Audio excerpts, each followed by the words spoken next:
Have you ever wondered why you react so strongly to things other people seem to brush off? Why do you sometimes push people away, even when all you want is to be close? Why does silence feel safer than speaking, and strength feels like a mask you can't take off? If any of this sounds familiar, you're not broken, you've survived more than most people will ever understand. This video isn't just about emotional wounds. It's about the invisible traits people carry after they've been through too much. And if you've ever felt like no one sees the real weight you're carrying, this is for you. We'll walk through 13 deep, hidden traits that show up in those who've been wounded, not just emotionally, but spiritually, physically, and psychologically. These aren't flaws. They're survival mechanisms that were born in the dark, but still speak loudly today. By the end of this video, you'll not only understand yourself better, you might finally feel seen. You'll realize you're not alone, and you'll learn how to gently begin the journey from survival to healing. So stay with me, because the truths we uncover might just be the ones your soul has been waiting to hear. If you haven't subscribed to our channel yet, please click the subscribe button and ring the notification bell to stay updated on all our latest content. Trait 1. Hyperindependence. The armor that looks like strength extended. This is where it begins for so many. Not with joy, not with growth, but with a wound. A deep, invisible wound carved in silence and remembered not through words, but through behavior. Hyperindependence doesn't announce itself with bravado. It whispers behind every "I'm fine." It hides beneath every "I've got it." And it's born not from maturity, but from betrayal, the kind of betrayal that taught you early on that asking for help was dangerous, that needing someone was a liability, that counting on others only leads to disappointment. So you stopped asking. You stopped needing it. You taught yourself how to carry it all. And from the outside, it looks admirable. People praise you for your strength, your resilience, and your self-sufficiency. But what they don't see is the toll it takes. They don't see the nights you cry in silence because you don't know how to say "I need you." They don't see that every task you handle alone is both a triumph and a tragedy, a reminder that you've survived, yes, but also that you've never felt safe enough to lean. Hyperindependence is not freedom. It's a prison built from old memories. It's holding the world together with trembling hands, because you fear what will happen if you let even one piece drop. It's loneliness disguised as competence. Its strength is weaponized by trauma. And yet, behind all that strength is a soft, aching part of you that just wants someone to notice. Not to fix, not to rescue, just to notice. To say, you don't have to do it all alone anymore, and maybe to believe it. Trait 2. Excessive empathy. Feeling everything to stay safe extended. Empathy is often seen as a gift, but when you've suffered too much, empathy can become something else entirely, a survival instinct sharpened like a blade. You don't just feel for others, you absorb them, their moods, their disappointments, their hidden tensions. You read the room not out of curiosity, but out of necessity, because once, not knowing the mood could cost you. You learn to scan faces, decode silences, to sense danger in the smallest shift of energy. You became a silent guardian, a watcher, a feeler. Long before you learned how to speak your truth, you learned how to read someone else's. This kind of empathy doesn't just come from love, it comes from fear. The fear of being the target, the fear of being blamed, the fear of being too much or too little, and the desperate desire to prevent that from happening. So you tuned yourself to others with such precision that you forgot how to hear yourself.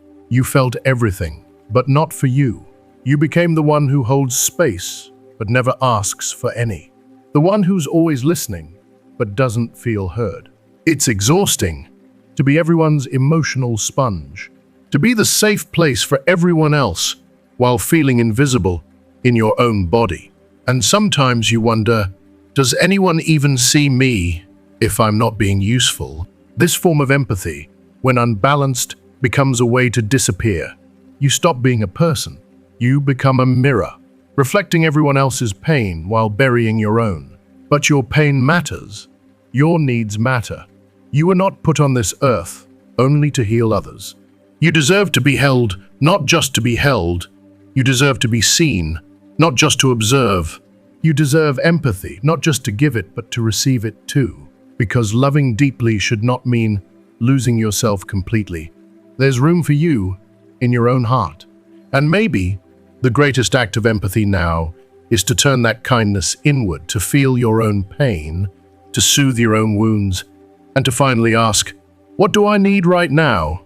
Trait 3, fear of intimacy. When love feels like a trap extended. You want love. You want closeness.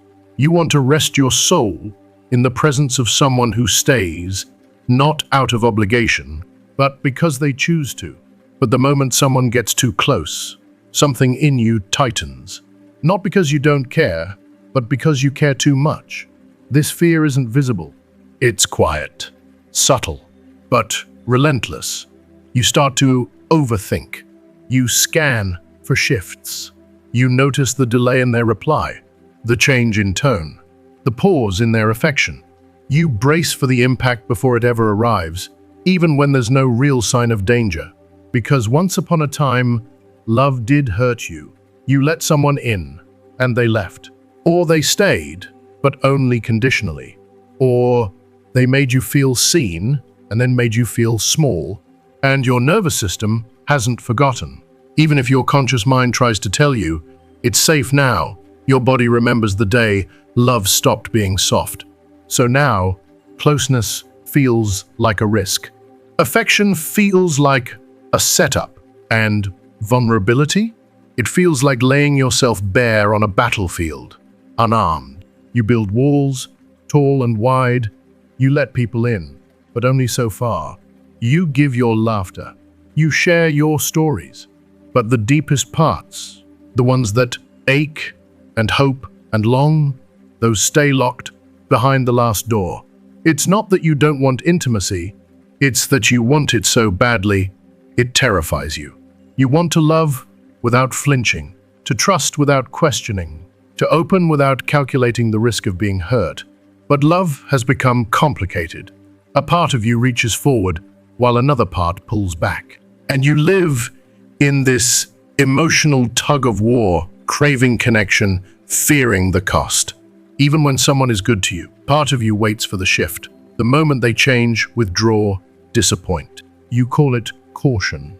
But deep down, you know it's fear. Fear of needing someone who might not need you back. Fear of depending, and then being left to pick up your shattered pieces again. And yet, despite it all, some part of you still believes, still hopes, still whispers, maybe this time will be different. Because no matter how many times you've been hurt, you haven't lost your capacity to love. You've just learned to protect it with everything you've got. And maybe, just maybe, healing starts when you stop shaming yourself for that. When you understand that your fear doesn't make you broken, it makes you human. It makes you someone who still believes that love should feel like a home, not a battlefield. And one day when the timing is right and the person is true, you'll find the courage to let someone in fully, not because you've stopped being afraid, but because you've decided love is worth the risk again.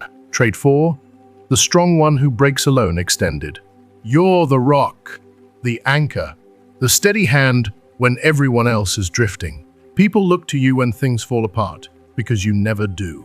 Or, at least, that's what it looks like from the outside. You're the one who says, "Don't worry, I've got it." You're the one who holds space for others, who calms the storm, who always seems to know what to do. You're reliable, composed, unshaken. But what they don't see is what happens behind closed doors. They don't see the pressure building behind your eyes. They don't hear the sobs muffled into your pillow at 2 a.m. They don't know that the calm exterior is a mask, a beautifully crafted, tightly fitted mask that hides a storm raging underneath. Because you had to be strong. not because you chose it, but because there was no other option. You learned early that showing pain meant opening yourself to more hurt, that crying in front of others made you a target, not someone to be comforted, that weakness, even when honest, wasn't safe. So you swallowed it, all of it, the fear, the grief, the anger, the loneliness. You buried it under competence, under self-control, under the image of someone who's got it all together. And people believed it. They praised your strength. They admired your resilience. But they never asked what it was costing you. Because no one asks the strong ones if they're okay. No one checks on the one who's always checking on others. They assume you don't need anything. They assume you don't break. But you do, just quietly, alone, in the shower, on the bathroom floor, in the car parked in a dark driveway, where no one can see the way your hands tremble. You don't ask for help, not because you don't need it, but because you don't know how. Because somewhere along the way, you started believing that needing support would make you a burden, that breaking in front of someone else would make you weak. So you keep going, and going, and going, until something inside quietly fractures. This kind of strength, it's not strength at all. It's a coping mechanism, a beautiful, exhausting performance, a survival skill that once protected you, but now isolates you. But real strength, true strength, isn't pretending everything's fine. It's being able to whisper, "Today, I can't carry it alone."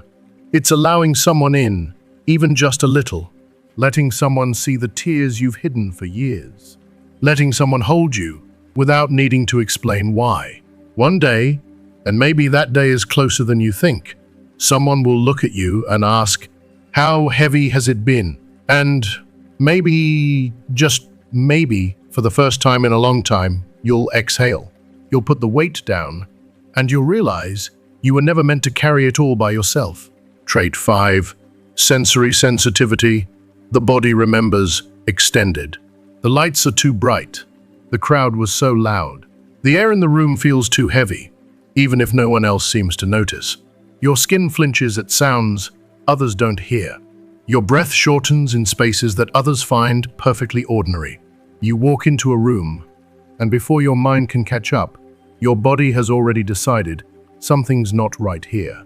And maybe people tell you you're too sensitive, but they don't know what it's like to live in a body that never quite feels safe, to have a nervous system that's still standing guard, long after the threat has gone. Because for you, the world never really turned its volume down.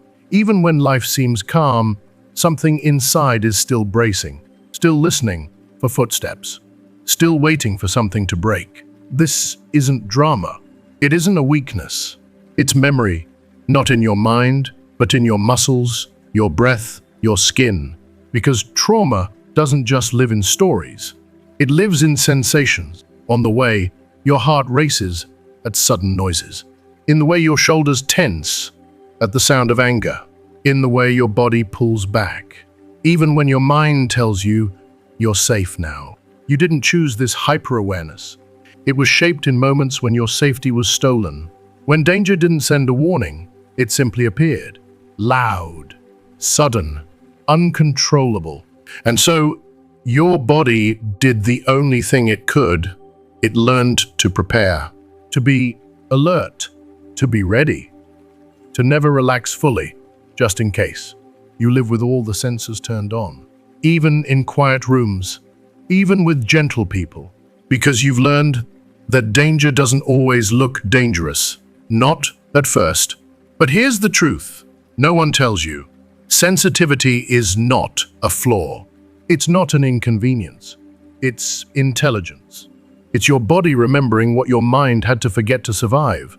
And now, slowly, gently, you can begin to remind your body that the war is over. That not every loud voice is a threat. Not every touch is an invasion. That you are not in the same place anymore. Healing begins not by silencing the sensitivity, but by listening to it, by asking it what it needs, by letting it know it's not alone anymore. You're not too much. You're someone who has felt too much. And that's not something to be ashamed of. It's something to hold with compassion and with care. Trait 6. Obsessive control. When chaos trains the mind extended, you seem organized. On top of it all, reliable, disciplined, efficient. People admire the way you always seem to have a plan, a list, a backup strategy, a contingency for the contingency. They see control, but they don't see the fear underneath it, because this isn't about wanting to lead. This isn't about needing power. This is about survival. At some point in your life, chaos taught you a brutal lesson. If you don't manage everything, everything can fall apart. And sometimes, when it did fall apart, no one was there to catch you. So now, you try to stay 2 steps ahead, always. You anticipate problems before they even exist. You rehearse conversations in your head before they happen. You triple-check the door, the stove, the calendar, not out of habit, but out of necessity, because peace has never felt permanent. Uncertainty isn't just uncomfortable for you, it's threatening. A reminder of a time when everything was unstable, when one wrong move shattered everything you knew, and you told yourself, never again. So you built walls of schedules and plans. You covered your world in structure, rules, and routines. And yes, it gave you a sense of calm, but only on the surface, because beneath the order is tension, a constant hum of anxiety, a whisper that says, what if I missed something? What if I let go and it all crumbles? You rarely rest. Even in stillness, your mind is racing. You don't trust others to handle things, not because you think they're incapable, but because you know what it's like when people drop the ball and you're left cleaning up the pieces, alone. But control, though comforting, is exhausting. It cages your freedom. It locks spontaneity behind bars. And it isolates you, because no one can help when you insist on holding everything yourself. Here's the hard truth. Control isn't real safety. It's simulated safety. It soothes the fear, but it never heals it. And deep down, you know this. You know that no matter how well you plan, life is still wild, still unpredictable. And maybe that unpredictability isn't always bad. Maybe some of the most beautiful things in life can't be planned. Maybe letting go just a little is how you finally learn to breathe again. You don't have to drop everything all at once. Just ease the grip, trust a little. Ask for help, not because you're weak, but because you were never meant to carry it all alone. Your control kept you safe when the world didn't. But now, it's time to teach yourself something new, that safety can also come from softness. That rest isn't the enemy, and that even in the unknown, you might still be okay. Trait 7, silence as refuge, the place you go to breathe extended. There are days when the world becomes too much, too many voices, too many expectations, too many eyes watching, waiting, pulling. So you slip away, quietly, without drama, not because you're angry, not because you want to punish anyone, but because silence is where your soul finally exhales. It's not loneliness you crave, it's space. Not isolation, but stillness. You're not running from people, you're running toward peace. Silence, for you, is sacred. A cocoon, a cave, a sanctuary. It's the only place where you don't have to perform, where you don't have to pretend to be okay when you're not, where you don't have to explain the ache you don't have words for. Jung said that withdrawal is not always escape. Sometimes it's transformation. And that's what this is. Silence, for you, is a soft death of the noise, a quiet rebirth, a place where your nervous system resets and your heart can just be raw, unfiltered, unjudged. But here's the thing about silence. It heals, but only to a point. If you stay too long, it becomes something else. Not sanctuary, but shelter. Not peace, but avoidance. And suddenly, silence isn't where you go to breathe. It's where you go to hide. It becomes a wall so thick that no sound can get in, not even love. You stop responding, stop reaching out. You convince yourself that being misunderstood is inevitable. So why bother trying to be known at all? But you don't have to choose between chaos and isolation. There's a middle ground, a space where your quiet can coexist with connection. So let someone in, just one person, someone who won't talk over your silence, but will sit beside it, who won't ask you to smile, but will smile when you do. Let your silence be a room, not a tomb, a soft, quiet place where healing can happen, but with the door slightly open, because sometimes even a whisper from someone who sees you can be louder than the world. Trait 8, guarded heart, the fortress of protection extended. You want love. God, do you want love? To be held without conditions, to be chosen without hesitation, to be seen fully and still adored. But every time someone gets close, your heart flinches, not because you don't feel, but because you feel everything, too deeply, too intensely. And the last time you opened that door, you didn't just get hurt, you were shattered. So now you've built walls, thick, high, and beautifully disguised. People may not even notice. You laugh, you connect, you care, but always from a distance, always with one foot out the door, just in case. You check messages twice. You analyze silences, read into pauses, and prepare for the moment it all falls apart. Even kindness feels like a setup. Even affection makes you nervous, because trust for you is no longer natural. It's earned over time, proven, tested, survived. And yet, you hope. You still hope. Because behind all that armor, you're still that same soul who wants to be held, to be chosen, to be loved, not for your strength, but for your softness. But the walls you built to protect yourself, they also keep out the very thing you long for. Love knocks, and you freeze. Affection arrives, and you overthink. A genuine connection forms, and you brace for the fall. This isn't about being cold. It's about being scared. Scared that if you open up again, it will cost you everything. Again. But healing doesn't mean tearing the fortress down overnight. It doesn't mean exposing yourself to every passing hand. It means cracking the window open, letting a little light in, letting the breeze touch your skin again, letting someone stay a little longer than usual. And if they're gentle, if they prove safe, you open the door just a little more. Love doesn't always come to hurt. Sometimes it comes quietly. Soft hands, steady voice, no rush, no demands. Sometimes love comes not to shatter your heart, but to hold the broken pieces you've been carrying for far too long. And maybe, just maybe, it's time to stop preparing for goodbye and start hoping for forever. Trait 9, justice sensitivity. A warrior born of wounds extended. You know, the sting of injustice, not just as a concept, but as a lived experience. You've felt it in your chest, in your bones, in the silences that screamed louder than any insult. You've watched unfairness unfold, and no one stepped in. No one said, "That's not okay." So now, you do. You speak up. You fight. You protect.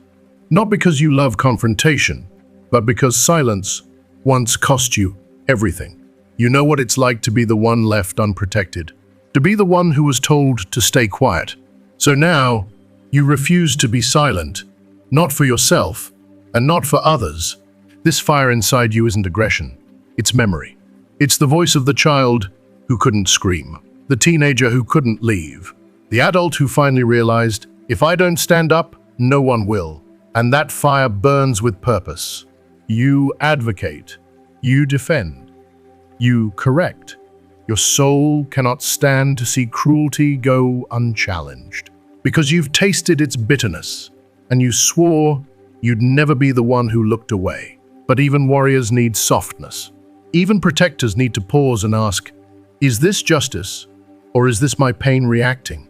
Because sometimes the line blurs, old wounds bleed into new conversations. A disagreement feels like a betrayal. A small slight feels like a deep violation. You carry a sword, yes, but you also carry a heart. And the true art is learning when to raise the blade and when to open your arms. You don't have to extinguish the fire, just learn to tend it. Let it warm the cold places in others. Let it light the way, not scorch the earth. Your sense of justice is sacred, but it doesn't always have to roar. Sometimes it speaks through compassion, through listening, through presence. And when you master that balance, you don't just fight for justice, you become it. Trait 10, emotional radar, seeing what others miss extended. You walk into a room and before a word is said, you feel it. The tension in the air, the sadness behind someone's eyes, the unspoken grief wrapped in someone's polite smile. You've always been this way, tuned in. Not because you chose it, but because you had to be. Because once, no one noticed you, so you learned how to notice everyone else. You picked up on the subtle signs, a glance that lasted too long, a pause before a fine, a voice that didn't match the words. And over time, this became your superpower, a radar for pain, a gift for recognizing what others missed. You became the one who saw people, the one who stayed after the party to ask, "Are you okay?" But here's the thing about being able to feel everything. It's beautiful, and it's exhausting, because you don't just witness pain, you absorb it. You carry stories that aren't yours. You sit with others in their grief, but forget to sit with yourself. You're so good at holding space for everyone, but when was the last time someone held space for you? There's a danger in this gift. You disappear. You become the mirror, the listener, the healer, but lose sight of your reflection. Remember, being empathetic doesn't mean becoming empty. Being aware of others doesn't mean forgetting your own needs. Being sensitive doesn't mean sacrificing yourself on the altar of someone else's emotions. Your gift is rare, but you are not just a sponge. You are not just a safe place for everyone else. You are a soul with your own story, and it matters just as much. So feel deeply, but don't get lost in what's not yours to carry. You can offer light without burning yourself out. You can see others and still choose to be seen. Trait 11, fear of being a burden, the silent guilt extended. You say, "I'm fine so easily now." It's like breathing. You laugh things off, shrug pain away. You minimize your needs, shrink your feelings, and apologize for taking up space, even when no one asked you to. Not because you want to hide, but because somewhere along the way, you learned that needing something made you too much. Maybe you heard it in the silence when you cried, and no one came. Maybe you felt it in the sighs of a parent too overwhelmed to hold your sadness. Maybe you learned that vulnerability was met with irritation, not comfort, so you stopped showing it. You became the capable one, the independent one, the one who never asks, never leans, never inconveniences. But inside, there's grief, a quiet ache that whispers, "I wish I could fall apart without feeling ashamed," a longing to be held without needing to earn it, to be comforted without apologizing for the mess. You're not too much. You never were. Your needs are not an inconvenience. Your pain is not a burden. You've spent your life over-functioning to make up for simply existing, trying to be small so no one would leave, trying to be helpful so no one would get tired of you. But you're allowed to take up space. You're allowed to be tired. You're allowed to say, "Today, I don't have it together." People who truly love you won't see your need as weight. They'll see it as an invitation to love you better. You deserve that kind of love. The kind that doesn't keep score. The kind that says, you don't have to give to be worthy of receiving. So breathe. Stop apologizing for being human. You are not a burden. You are a beating heart, trying your best. And that's more than enough. Trait 12, appreciation for the little things, tenderness after the storm extended. You've been through the kind of storms that strip a person bare, the kind that leaves you staring at the ruins, wondering if anything soft or beautiful will ever bloom again. And now, you notice things differently. A patch of sun stretch across the floor, the sound of rain tapping gently against your window, the smell of coffee at just the right temperature. A text that simply says, "Thinking of you." These things don't feel small to you, they feel sacred. Because you've lived the days when nothing felt beautiful, when even breathing felt heavy, when joy seemed like something that belonged to other people. Pain has a way of sharpening the soul's vision. It strips away the noise, the excess, the pretense. It leaves you craving what's real. And what's real is often quiet, gentle, fleeting. You cry at music now, not because you're fragile, but because your heart has cracks wide enough for melody to seep in. You smile at the skies, not because life is perfect, but because you know it doesn't have to be. You say thank you and mean it, not out of politeness, but out of reverence. You've been broken and chose tenderness anyway. And that is strength, not the loud, hard kind the world praises, but the quiet kind that chooses softness in a world that keeps asking you to be hard. The world rushes past, chasing bigger, faster, more. But you've slowed down, not by choice, maybe, but by necessity, by heartbreak, by healing. And now, something others don't. Joy lives in the details. Peace hides in the pauses. Gratitude blooms when you're finally still enough to see what's already here. You're not naive. You're not overly emotional. You're someone who's suffered and still notices the light. And if that isn't a kind of sacred wisdom, what is? Trait 13, the need for purpose, when survival isn't enough extended. You made it through, somehow, maybe barely, maybe in pieces, but you're still here. And now that the chaos has quieted, even just a little, a new question arises in your chest. Why? Why did I survive? What now? What for? Because surviving isn't enough anymore. You've breathed through the darkness. You've walked through the fire. But now, you want more than oxygen. You want meaning. You want your pain to count for something, to become more than a scar, more than a memory. You want it to become a map, not just for you, but for someone else. So you start giving, not because you have to, but because something inside you needs to. You write, you create, you speak gently to others who are still in the thick of it. You sit beside people who are lost, and you don't offer quick fixes. You offer presence, because you remember what it was like to suffer in silence, to scream internally and smile externally, to wish someone, anyone, would say, "Me too." Now, you are that someone. Your pain didn't disappear, but it transformed. It became direction. It became an offering. It became a reason. You no longer carry your story like a burden. You carry it like a lantern. And when someone looks at you and says, "I don't know how to go on," you don't preach. You don't fix it. You say, "Me neither. But I'm still here." And maybe that's enough for today. This isn't about pretending the hurt didn't happen. It's about refusing to let the hurt be the end of the story. You were cracked open, but light got in. And now you shine in places that used to bleed. You are not just someone who survived. You are someone who turned survival into service. And in doing so, give your pain a purpose it never had before.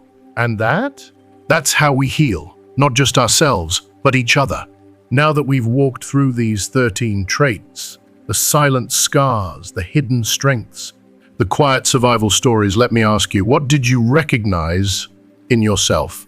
Was it the way you carry everything alone, smiling through the weight? The way you feel everything so deeply, yet struggle to ask for anything in return? Or maybe it was the guarded heart, the need for control, or the sacred love of quiet spaces. Whatever it was, I hope this video helped you see one thing clearly. You are not broken. You are becoming. Everything you've carried, every defense you've built, every reaction you've struggled to explain, it all came from somewhere. And it all makes sense. So tell me, what was the one trait that spoke to you the most? What's one thing you've learned today that you want to begin practicing, even in small, gentle steps? Drop it in the comments below, because when we name it, we begin to heal it. When we speak it, we take our power back. And if this video touched something in you, if it made you feel seen, understood, or even just a little bit lighter, please leave a comment below.